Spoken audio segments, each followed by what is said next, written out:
Hello, and welcome to the Classicist Podcast. I'm your host, Troy Senek, here with Victor Davis Hanson, the Martin and Ilya Anderson Senior Fellow at the Hoover Institution.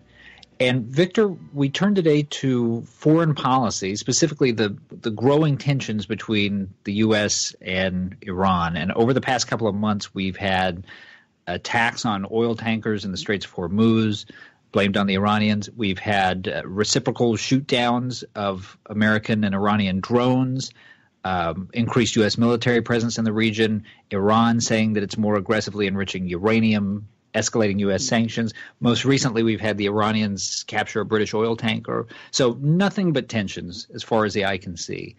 And before we get to the ins and outs of what's happening now, I just want to rewind the tape a little bit. So last year in May, the Trump administration pulled out of the nuclear agreement that had been struck with Iran during the Obama administration, and it shortly thereafter laid out a series of demands that it would need to have met to make a new agreement with Iran workable.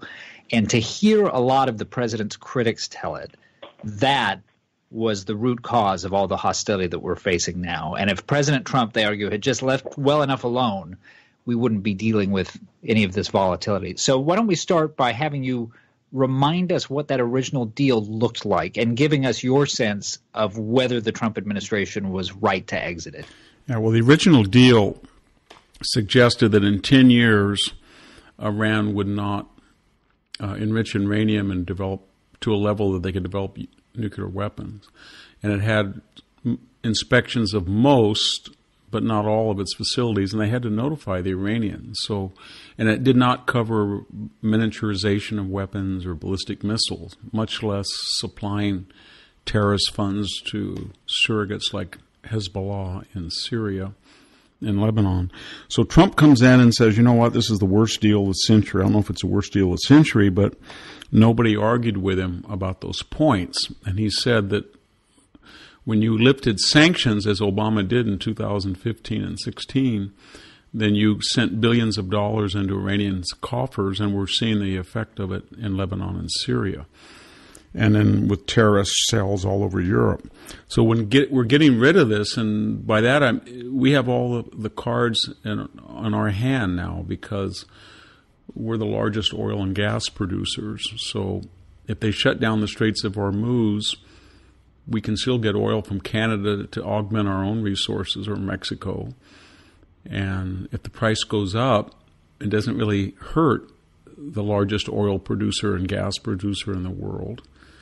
And if Europe is challenged in getting a lot of its supplies from the Middle East to the Straits of Hormuz, or China is, we kind of shrug and say, well, you guys, you don't meet your NATO commitments, and you don't seem to want to keep the sanctions on, so we can't really help you. We'd like to.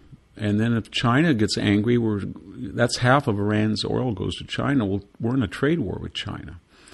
So it's hard to envision how Iran is going to pressure us, and I think that's the key. So Trump is now needling them as they get poorer and poorer every day from this embargo, sanctions, whatever we want to call it. And they're getting more desperate and desperate. And because Trump, before an election, is not going to invade, and he's not going to hit back unless they kill a lot of people. If they kill a lot of Americans, then it's going to be a very popular thing to do, is to retaliate tit for tat, but disproportionately tit for tat. So I think he's in a pretty good situation, and time is running out on Iran. Time's not on Iran's side.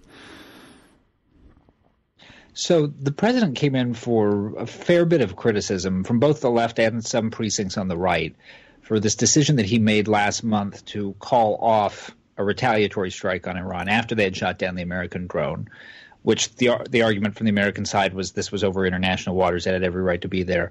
At the time, he justified the decision to pull back by arguing that it wouldn't have been proportional because it would have brought somewhere, by his estimates, in the range of about 150 deaths. How should we think about that decision, both on the merits and in terms of how the president did it, with this what seemed like a very public push towards a strike and then a very public pulling back? Well, a lot of it depends on what happens next, because they're going to do something again. But politically, it was pretty smart. Democrats never win when they attack a conservative president from the right and say, damn it, why didn't you bomb those people? That's not going to work with Democrats, especially when the Democrats have to hear from Trump that he wanted to save lives by not gratuitously retaliating for a drone that did not cost an American life. But more importantly, he's telling his Republican supporters, and I think the world at large, see, I'm a man of patience. I'm not ready to preempt. I don't believe in optional wars. This is exactly the type of restraint that I campaigned on in the swing states. However, now that I've shown that I'm magnanimous, don't take that magnanimity for weakness, because the next time you do it, you're probably going to get a disproportional response. And when that occurs, I think the left can't say, well, he's trigger happy. He always just tries to find an excuse to do something because he didn't do it last time, when they urged him to do it, or at least criticized him post facto. And then the Republicans are going to say, well, the country's behind you. It wasn't like you shot from the hip. So I think that's what he was trying to set up. And he plays this very strange game. He's with Bolton and to a lesser degree with Pompeo, that they're the bad cops, and now he's a good cop. So he shakes his head and says Bolton wants to go to war, but I'm the man of peace. It's a much more effective shtick than with McMaster and Mattis as the good cops who say that they're the adults in the room and Trump is the bad boy who wants to go launch missiles. Trump didn't like that role. So when he sort of shuffled out his cabinet, and now he ends up with two hawks, it allows him to be the peacemaker, which I think that's in a role that he enjoys a lot better in this bad cop, good cop routine. One of the factors that you always have to consider in foreign policy is the character of hostile regimes. That is to say, how do they understand the world, and as a result, how does their understanding of what's rational diverge from ours? So with Iran, for instance, this was a paramount concern back in the days of Ahmadinejad, where there was a pervasive fear that this guy had sort of a mystical, apocalyptic worldview that could have real implications for how he saw his country's role in the world.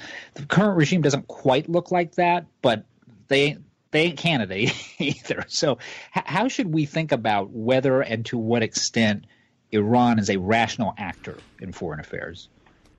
I mean, every actor, even North Korea, has an element of rationality because they don't want to commit suicide for all the talk about apocalypse. But Iran is probably the most anti-American of all these regimes because their vision is for a Shia Persian hegemony all throughout the Middle East, restoring, the glories of the 14th or 15th century. And the United States is the chief, along with Israel, is the chief impediment to that. And now that the Arab regimes have sided with Israel and the United States, it makes it even more difficult. And now they're out of the Iran deal, it makes them especially more difficult. And now that Obama is gone, they feel they've lost an enabler who sort of was sympathetic to the underdog Shia, the underdog Persian, the underdog Iran. And that's all over with now. So they're very frustrated. And yet they can't find a practical, useful way of getting back at the United States because, as I said, they've got a president who is not like the preemptory presidents Clinton or Bush of the past. And then, moreover, he talks all across the political spectrum, and then the United States next year will be the largest exporter of oil and gas. So it's almost like one OPEC country getting mad at another OPEC country. And people forget that. And again, time is on our side. It's up to Iran to feel what they have to do. But they're slowly starving to death, and they're slowly going broke. And it's a big change of fortune, and it's a great disappointment after dealing with John Kerry and Barack Obama and getting billions of dollars in infusions. So a lot of their angst and anger is just the radical shift in fortune from the two administrations that have made them so angry. And that's why John Kerry's met, I think, 4 times stealthily in Logan Act fashion with the Iranian foreign minister. Well, I think what we would see is what we saw under Obama under steroids. So Mr. Nasrallah lately boasted that he had 1,500. Remember, he's the Hezbollah cleric that runs the show in Lebanon and Syria. He brags that he, not Iran, has 1,500 missiles that he acquired during the last 8 years. And that acquisition was enabled by lifting the sanctions in the last 2 years before the Trump administration. So I think we would assume that Hamas, Hezbollah, and Iran would really beef up their ability to, and that's what we're talking about, a missile ability to hit Israel or to hit assets in Iraq that are pro-Western, or even all over the Middle East, maybe even Saudi Arabia and the Gulf. If the sanctions are lifted, and then if they're lifted and the deal's back in place, then you know what's going to happen. They're going to think, these Americans might elect another Republican who might cancel Iran deal 2.0, so we're going to say that we're not going to enrich in 10 years. Then they're going to go full speed with free trade and profits and get that ability as fast as they can and lie about it. And they're counting on two things. One, an appeasing Democratic administration to take advantage of, and two, that Americans will get fed up with that and help elect somebody that'll be deterrents to their ambitions, and they want to avoid that by taking advantage when they can. So it would be a disaster if a Democratic administration came into power and tried to reinitiate the Iran deal. So the final question that I'll put to you, the president has been explicit about the fact that he's not looking for regime change in Iran. That's not a universally held position on the right. And even amongst those who wouldn't make it an explicit aim of American policy, there are still plenty who wouldn't mind if it happened to occur. Americans, of course, seem to have become much more sensitive, particularly in the wake of Afghanistan and Iraq, to the difficulties that attend to trying to reorder foreign societies. There has long been an argument, however, Victor, that Iran could be different, that there's enough of a residue both in that country and in the diaspora community, many of which might come back under the right circumstances, that you could have a relatively liberal, relatively democratic Iran with significantly less difficulty, which is not to say ease, than you did in some of the other places we've been involved in recent years. What's your view on that?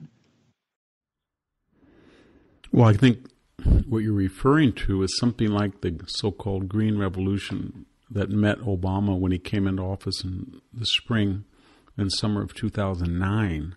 That is a grassroots, fully autonomous indigenous movement to democratize or liberalize Iran. And Obama wanted no part of it, remember. He thought they were sort of neocon sympathizers or something. But all he had to do was voice moral support, given his unique position, and he might have been able to encourage more people to rise up. But he wanted to be the progressive fixer who alone would know how to deal with the theocrats with whom he was somewhat sympathetic in their anti-American, anti-capitalist, anti-Western rhetoric. But that's still there, that anger. And as long as Trump avoids a major war with Iran, which will rally support to the theocracy and just allows them to stew in their own juice, that public frustration and dissidence is going to increase, and then he can encourage it from afar without getting in a war. But the whole thing that will encourage that is the increase of Iran's economic challenges brought on by sanctions, and then the avoidance of a major war that will make poor, starving Iranians want to fight Americans and rally to their government and Tehran's efforts. So that's what we want to avoid. And again, I think the cards are all in our hand. We have time on our side. They don't. All right. You've been listening to the Classicist Podcast with Victor Davis Hanson. Remember, you can read Victor's work at Defining Ideas at hoover.org, as well as at victorhanson.com. And if you enjoy the Classicist, please rate the show on iTunes. For Victor Davis Hanson, I'm Troy Senek. Thanks for listening. This podcast has been a production of the Hoover Institution. For more information about our work, please visit hoover.org.